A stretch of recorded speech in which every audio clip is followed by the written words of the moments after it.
diasepin, Mbak. Oh iya, hidup ntar ya. Hari hidup. Iya. Iwan kesurupan. Wan, lu pernah kesurupan belum, Wan? Belum. Serius? Nggak percaya nggak? Kesurupan setan gagu ya. Enggak. Tapi lu kesurupan setan ngacengan lu. Kesurupan tuh ada nggak sih, Mbah? Kesurupan itu ada. Ada. Kesurupan, kemasukan. Gitu. Pengeluaran. Itu ada. Pemasukan, pengeluaran, kesambet. Nah, terus keteguran. Perbedaannya apa nih? Kesapo. Ntar dulu nih banyak nih tiap daerah. Oke. Kan kesambet, kesapo, terus kesurupan. apa lagi, Wan? Kesusupan. Juri. Terus apa lagi, Wan? Iman. Jadi emang yang kata dasarnya itu emang masuk. Jadi ada sesuatu entitas yang masuk ke dalam tubuh manusia ataupun menguasai pikiran manusia secara bisa 80%, bisa hampir bilang 100% sih ada. Tapi enggak juga, tapi kadang dia nggak bakal nyampe 100%. Oke, kita berarti masih bisa kontrol alam bawah sadar kita nih. Kita masih bisa ngelihat, tapi nggak bisa berbuat apa-apa. Tapi nggak bisa berbuat apa-apa. Itu 80%-an atau 90% lah. Oke. Itu kesambet tuh. Nah, ini kalau kesambet nih sama kesurupan kan beda nih. Biasa kalau orang kesurupan kan emang udah yang apa ya? Bertingkah atau berperilaku seperti orang lain. Ya. Benar gak sih? Bisa. Nah, kalau kesambet tuh biasanya kan orang tuh cuma diem aja. Diam. Ini kayak pernah gue ceritain juga yang masalah itu sampai 30 hari itu dia habis nebang kayu besar. Nah, ya kan? Terus dia pulang kesambet itu emang nggak makan, nggak minum, nggak ngapa-ngapain, tapi hidup gitu loh. Es kopi. Dia ngopi gak? Ngopi gak? Aduh. Pokoknya perdukunan dari ujung sampai ujung udah saya ratakan, Mas. Digigit gak? Anjing. Gak boleh gitu. Gak boleh, oh ya. Nah, lanjut. Jangan kita ini. Jangan kita perpanjang. Ya udah. Biarlah. Nah itulah Tuhan tuh adil ya kan. Iya. Rambut dibikin panjang, kuku bisa dibikin panjang ya kan. Kalau gigi dibikin panjang, Jenglot. Ya kayak itu. Panjang ya. Iya. Nah, itu perbedaannya kesambet sama kesurupan tuh? Kalau kesurupan sebenarnya sama-sama aja. Kesambet itu lebih ke arah yang memang sesuatu yang tidak disengaja tiba-tiba menguasai alam bawah sadar itu sampai dia sakit, terus tidak sadarkan diri, tapi nggak ada gejala penyakit apapun. Nggak ada sama sekali. Ya? Nah, terkadang orang bisa ngejudge itu, wah kena sihir nih, santet nih atau apa gitu. Nah, dan efeknya sendiri seperti santet itu hampir sama kayak orang kena kesambet. Oh iya? Iya. Hampir sama? Hampir sama. Jadi dibuat orang itu tiba-tiba ngeblank aja. Ngeblank, diem, bengong gitu. Nah itu efek-efek dari sihir tuh seperti itu. Ada juga yang memang kesambet itu emang dia nggak sengaja. Mungkin dia kelangkah ataupun di suatu adat ini punya peraturan yang kuat. Yang dia nggak tahu. Dia nggak tahu sehingga dia melanggar. Habis itu kesambet dengan hukum adat tadi. Nah tadi kan sempat ngomong tuh katanya ada kasus kemarin kan nebang pohon sampai 30 hari. 30 hari. 30 hari dia. Banyak yang tahu kok. Banyak yang lihat. Gila.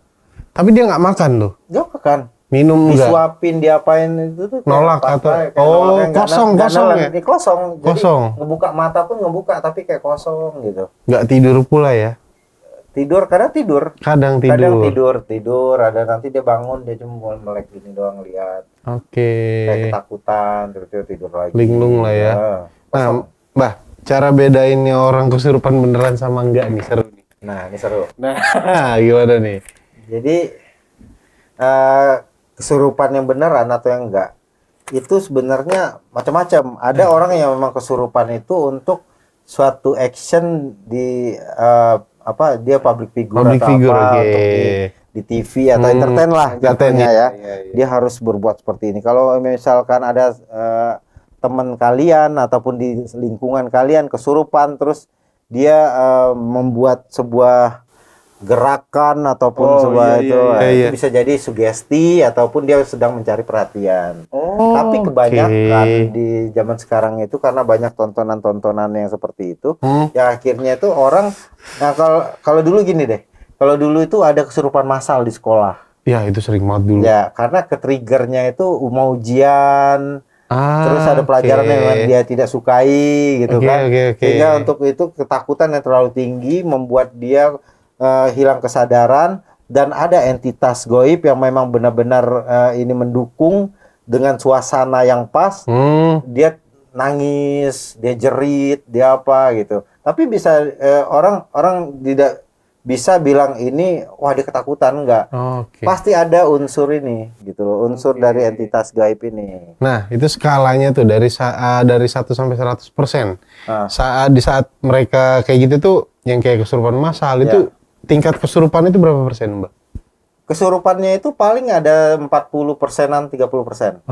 Sisanya itu hanya sebuah ketakutan, terus tiba-tiba kayak lu ngelihat gua udah nangis apa, jerit atau apa, tiba-tiba lu ke-trigger juga. Ketakutannya ngelihat yang ini.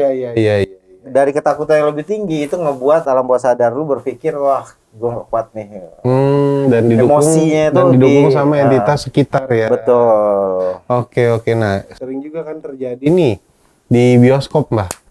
Banyak nih sekarang nih kasus-kasusnya kan kayak nonton film horor ini nih.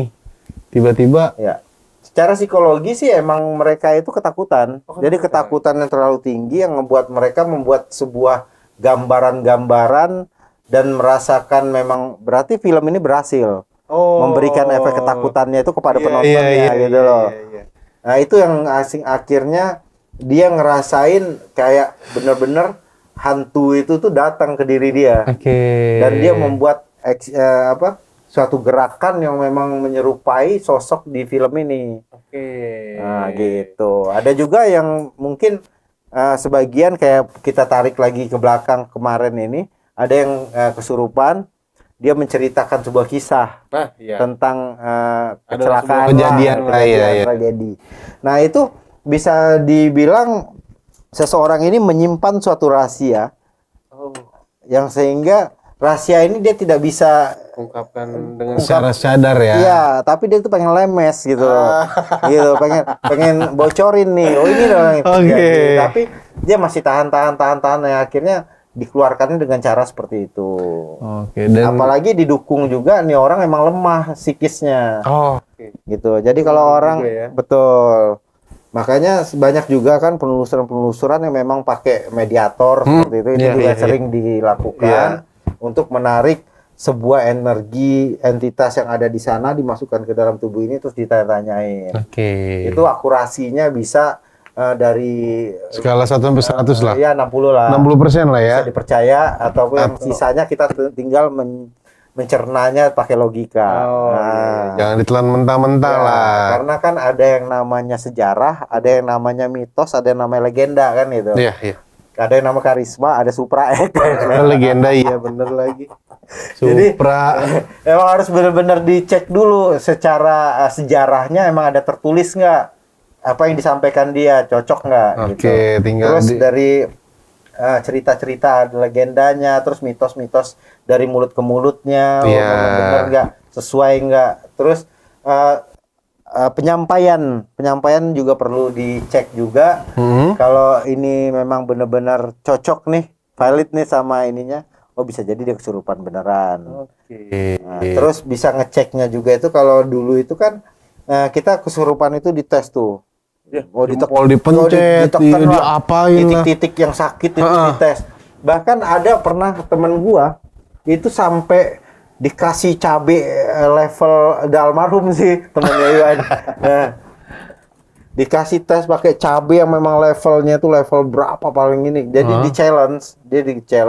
Ini orang beneran gak nih kesurupan atau enggak gitu ya. Jadi pas di tes cabe itu masuk nelan aja biasa aja gitu. Kayak nggak ada apa-apa. Iya. Nah itu dikarenakan memang dia menerima tantangan itu memang sungguh-sungguh yang akhirnya menghilangkan semua rasa sakit itu dihilangkan dulu. Gitu. Kayak debus. Jadi kayak debus itu menghilangkan rasa sakit kita ke lain hal dulu sehingga apapun yang dimasukkan, apapun yang dia ini dia Iya. bisa tahan gitu loh. Berarti efeknya itu afternya ya? Sesudahnya panas. Gitu. Nah, kau kan ada pertanyaan nggak? Kau kan paling nggak Nah, yang ini ya? unik itu kalau ada di sebuah tradisi memang ditampilkan hal seperti itu Oke. untuk menunjukkan sebuah atraksi yang ibaratnya tuh bisa membawa orang tuh senang tertarik dengan hiburan itu. Oke, salah satu Tapi dengan- entertain lah ya. Iya, untuk entertainnya. Tetapi nggak bisa kita 100% lah bilang oh itu kesurupan full karena mereka ada latihan juga. Oh. Jadi ada oke. teknik-teknik yang memang mereka latih seperti dan ada juga ritual-ritual tertentu gitu loh.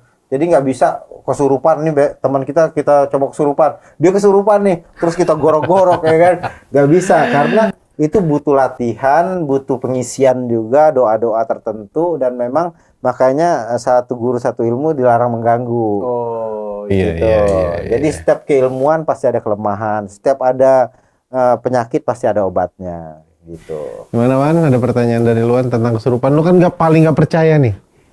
Nggak bisa kesurupan. Lu? Ya, Sama jadi sekali.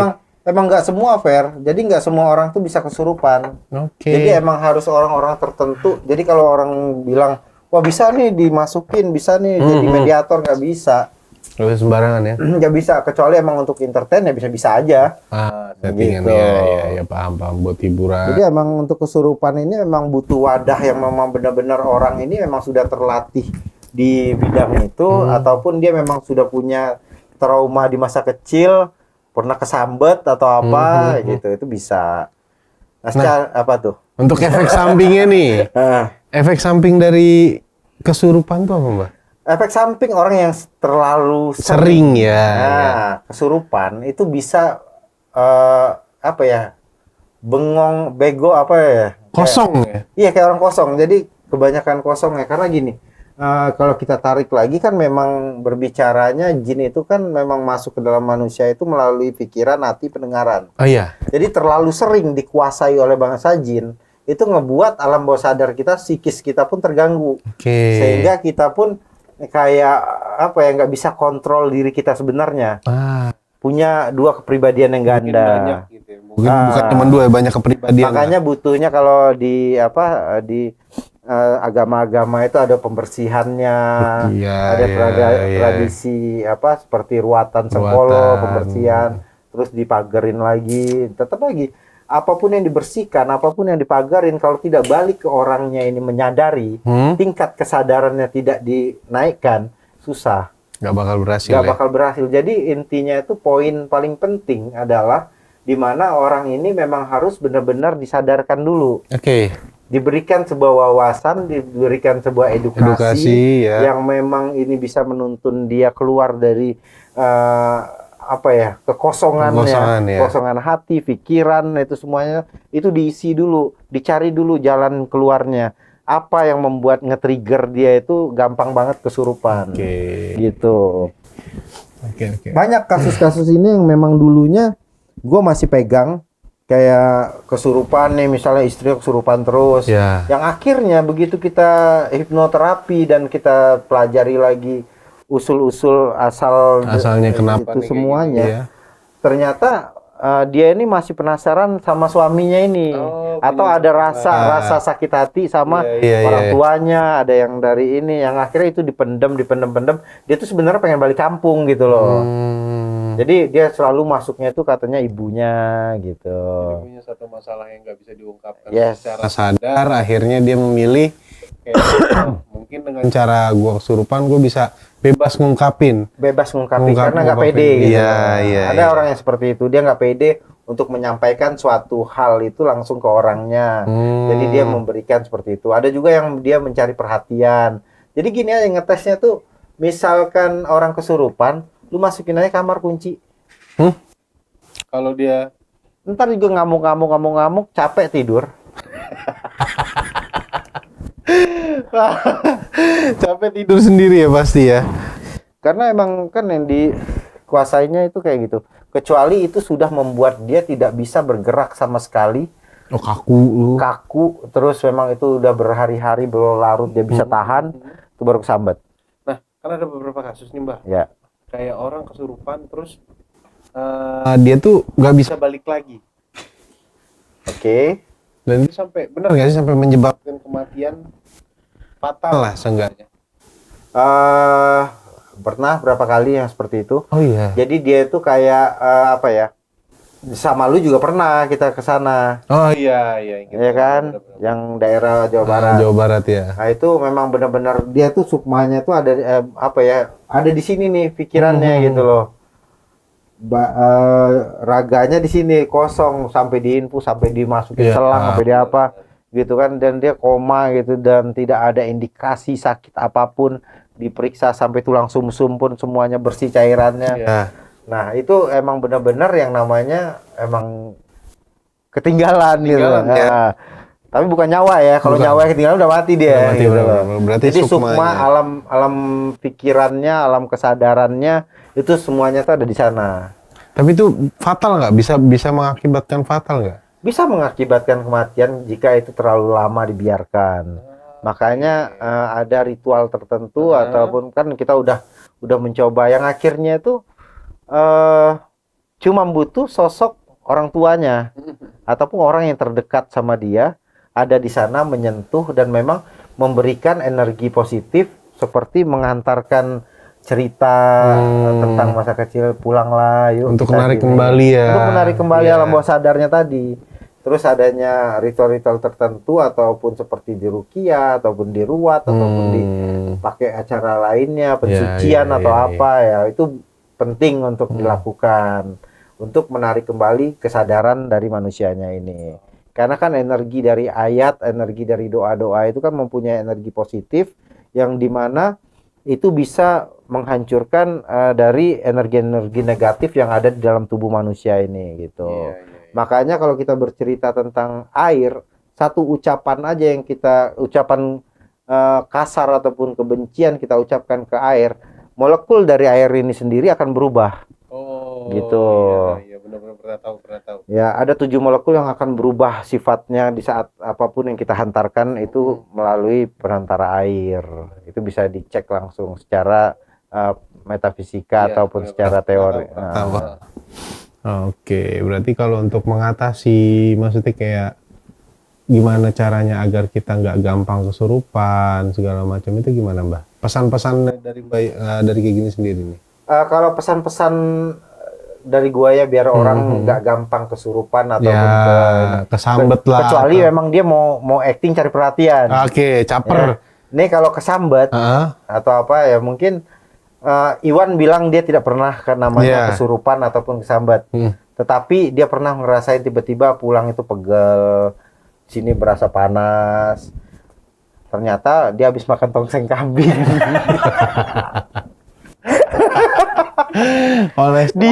dia kemasukan kambing. Koyok cabenya belum lepas. Bau panas. Kolesterol. Jadi sebenarnya setiap manusia itu pasti pernah yang namanya ketempelan ataupun yang namanya bukan kesurupan ya. Bukan. Pernah ketempelan ataupun tertempel, tersentuh dari entitas energi lain itu loh. Secara tidak sadar berarti. Secara tidak sadar.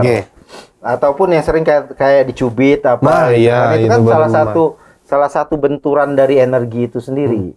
Gitu. Jadi emang benar-benar kita harus menjaga fokus ataupun kontrol pikiran kita, perasaan kita tetap tetap tenang. Makanya kalau tanya gue kesurupan ya gue gimana, gue happy mulu ya. Tapi kadang tantrum. Karena kan sumber semuanya itu di pikiran. Benar, masalah setuju. Apapun semuanya itu baliknya ke pikiran. Pikiran kita lah yang membuat sesuatu entitas ataupun kekuatan-kekuatan yang ada di luar sana itu bisa menyerang dan cepat masuk ke dalam tubuh kita. Nah, kalau kita bisa kontrol, ini udah masuk nih, ya nggak usah kesurupan deh. Lu nggak usah kesurupan aja, di kepala lu tuh udah kayak ada orang yang ngobrol, yang berantem, yang apa gitu. Berisik banget lagi. Gitu kan? Itu pasti dirasakan sama banyak orang. Iya. Orang milenial Gen Z. Gen Z, nah itu berantem di kepala kata dia. Nah itu berantem di kepala itu kayak gitu. Jadi kayak ada yang akibatnya nanti ke depannya itu bisa kesurupan, bisa dia mengeluarkan sifat-sifat yang aneh, bisa terganggu secara emosional dan kejiwaannya gitu, bisa mungkin tiba-tiba udah jalan kaki aja gitu kan, jauh gitu.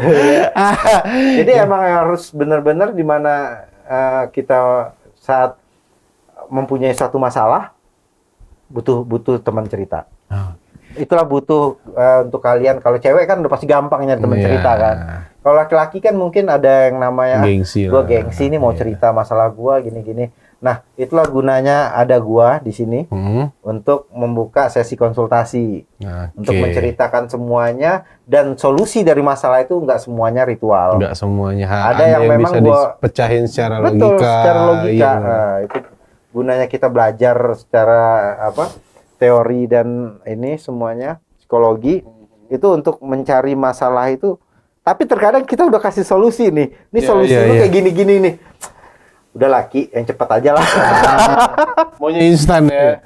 Tetapi tetap gimana pun yang secepat apapun baliknya lagi tuh pasti harus kembali ke pikiran kita si peminta. Gitu. Jadi harus kontrol ya, maksudnya kontrol pikiran itu. Kontrol pikirannya agar kita nggak gampang kesambat kesurupan segala macamnya. Kayak yang lama-lama serang gitu kan. Pernah juga gua ngalamin gini. Baru-baru ini juga. Baru banget ya. Enggak lah. Ini kisah nyata. Jadi kisah nyata ini sebenarnya banyaknya di percintaan. Oh iya. Banyak di percintaan yang memang percintaannya itu gantung gitu loh. Yang lu nggak tahu mau dibawa kemana, yang mau apa. Jadi dia kayak caper gitu. Dan dia bisa totalitas banget di saat kesurupan itu. Oh iya, contohnya. Nah, tetapi kan contohnya tuh emang bener-bener nangis. Terus juga dia kayak menceritakan saya penunggu di sini udah lama gini-gini. Sampai hatam gitu ya. Yang akhirnya kan orang berpikir anjing nih hantu di rumah nih sambat nih masuk sini nih gitu kan. Yang akhirnya ngerusak suasana di luar gitu loh. Benar. Itu kan jeleknya, dampak negatifnya seperti itu. Terus kita tarik lagi dibawa ke sini, terus gua pancing-pancing, dia kesurupan, gua tempel pakai apapun semuanya gitu, pakai apapun. Karena kan kalau menyentuh nggak bisa, karena perempuan kan. Itu. Yang akhirnya itu dari gerak-gerik gue mainin tuh dengan pancingan kata-kata. Jadi dia nangis, dia bisa kayak menceritakan wah saya sosok yang ada di rumah ini gitu loh. Saya udah lama di sini gini gitu. Padahal di rumah dari dulu dia tempatin nggak pernah ada macam-macam. Nah, yang tiba-tiba yang kesurupan ini bisa dibilang kipernya. Advokat gitu kan. Nah, jadi kesurupan nih. Usut punya usut, begitu udah gue pancing dengan permainan kata-kata, ada banyak beberapa kata-kata itu yang nggak masuk di akal gue gitu loh. Nah, ini kepancing nih dia nih. Terus gesturnya di saat ada si majikan atau enggak itu beda. Terus tiba-tiba adanya jatuh dia ke majikannya, kok jatuhnya ke situ gitu loh. Oh ternyata usut punya usut lagi, ada something lah ya, something yang memang ada hati yang udah digantung gitu loh. Dan dia tidak bisa mengungkapkan itu. Dia cuma bisa mengungkapkan dengan cara kesurupan. Akhir pengalihannya ke kesurupan ini. Jadi emang itu banyak trik-trik. Dan dulu juga pernah ada di salah satu LP Wanita Jambi ya. Boleh ya cerita ya dikit? Boleh. Nah itu awalnya itu nggak pernah dari mulai dibangun sampai itu nggak pernah ada yang kesurupan. Karena kan emang kan dibatasi beberapa perisai kan di pintu 1, 2, 3 gitu. Nah ini yang uniknya tuh satu tower itu kesurupan. Semua. Ada sekitar 20-an. Malam itu. Gitu. Jadi begitu begitu gue bisikin gini aja, bilang ini pada trik semua nih. Ada yang suges satu yang nge-trigger gue bilang. Coba bilang kalau 5 menit lagi masih kesurupan, masukin sel monyet, gue bilang. Langsung lemas semua. Langsung sadar. Itu ustadz apa semua udah pada ngerukiah apa Iya, semua. iya, iya. Kagak keluar, malah makin jadi karena dibawa keluar kan. Yang akhirnya di shock terapi dengan cara seperti itu langsung lemas. Oh berarti dari tadi nggak ada yang kesurupan. Ini cuman caper lah ya. Cari perhatian ataupun mereka ada yang lagi galau atau depresi. Pelampiasan langsung ke situ semua. Gitu. Oke, berarti cara ngebedain orang kesurupan benar atau enggak? Ya di shock terapi aja. Shock terapi ya. Lu kasih kata-kata yang memang benar-benar kata-kata ini bisa mengancam dia. Gitu. Oke, tindakan apapun itu Atau tapi diberi efek sakit, kejut, atau dipancing omongan itu yang mengarahkan ini yang nggak benar gitu loh. Tapi nanti dia terpancing tuh dengan hal ini gitu. Berarti dia udah bohong. Nah, kita bisa lah ya dari maksudnya main logika. Bisa. Jadi nggak semuanya. Kecuali emang dia udah kesambet, kesantet, udah itu beda terbaring, lagi. itu baru beda lagi. Beda lagi itu kasusnya berarti. Kalau udah kayak gitu datang ke ya boleh untuk konsultasi ataupun memang untuk pembersihan atau secara mungkin kalian bisa ke psikolog, psikiater untuk memeriksa kejiwaan kalian kalau emang sering atau ya secara medisnya seperti itu, tapi jangan sampai mengkonsumsi obat penenang seperti itu, jangan. Jadi solusinya tuh lebih baik mencari orang yang bisa tempat untuk kita cerita. Orang yang dipercaya lah ya. Ya, karena yang kayak gitu-gitu pasti ada sesuatu hal yang memang mengganggu di alam bawah sadar dia pikirannya. Karena kalau dipakein obat penenang dia akan terus-menerus adiktif jadinya. Jadi ketergantungan lah ya malah. Ketergantungan ya. Akhirnya dia masih mempercaya ini masih serangan jin gitu. Aduh. Itu nggak bakal habis-habis solusinya, nggak bakal dapat. Nah itu untuk pesan-pesannya Ki ya.